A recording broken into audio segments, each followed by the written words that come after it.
Breaking news from Palm Beach County, deputies have discovered the body of 23-year-old Paula Jean Hughes in a wooded clearing. Her remains were found partially hidden beneath brush, alongside torn clothing and scattered personal items, clear signs of foul play.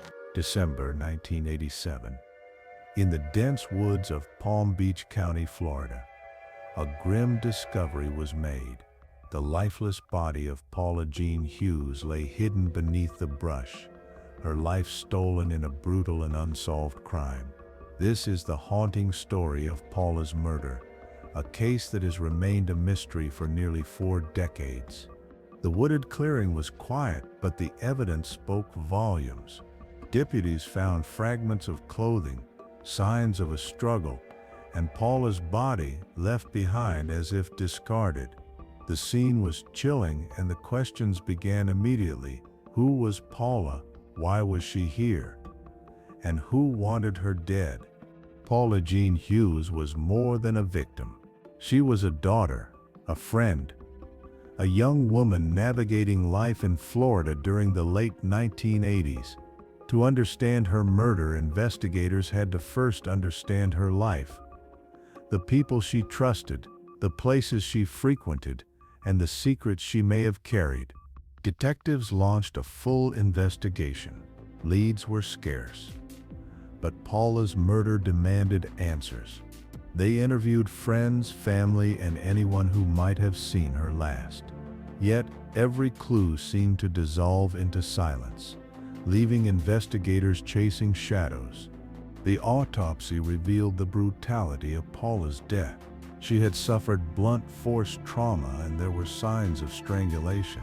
But beyond the horror, the medical examiner found little that could point to her killer. No clear fingerprints, no obvious DNA, just silence. Investigators traced Paula's last known movements. She had been seen at a local diner, laughing with a friend. Hours later, she vanished. Somewhere between that diner and the wooded clearing, her fate was sealed.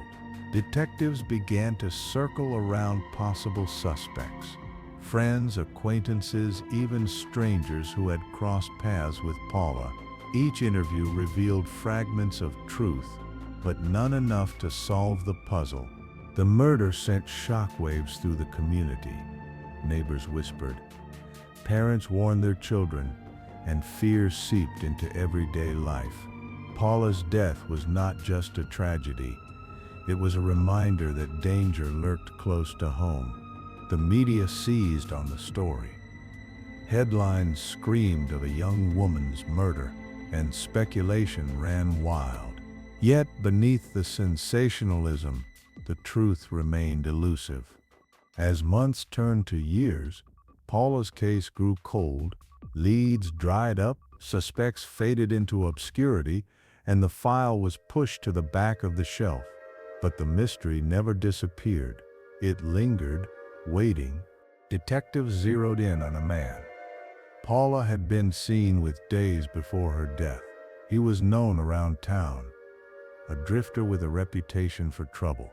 But despite hours of questioning, no evidence tied him to the crime. Suspicion lingered, but proof was absent. False leads piled up.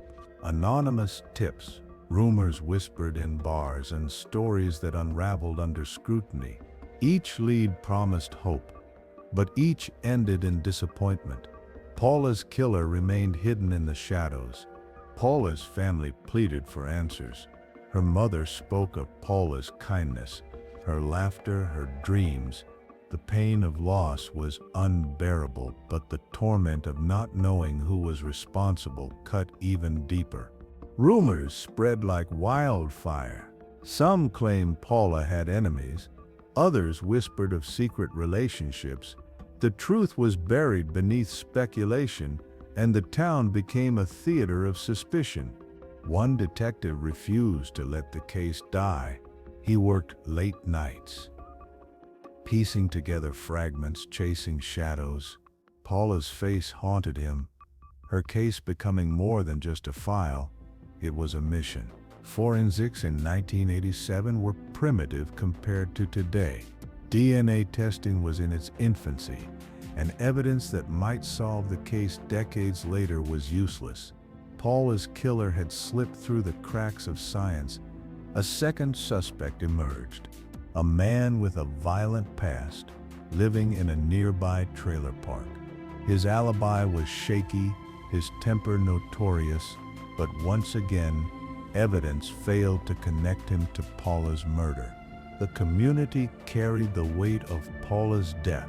Churches held vigils, prayers were whispered, and fear lingered in every household. The unsolved murder became a scar on the town's soul. As the years passed, Paula's case grew cold. Detectives retired, files were boxed away, and the town moved on. But for Paula's family, the wound never healed. Paula's grave became a place of quiet mourning. Friends and family visited, leaving flowers, whispering prayers. But the silence of justice was deafening. Her killer remained free, her story unfinished. Today, the woods where Paula was found are quiet. Nature has reclaimed the clearing, but the memory remains. Paula Jean Hughes was taken too soon. Her killer never found.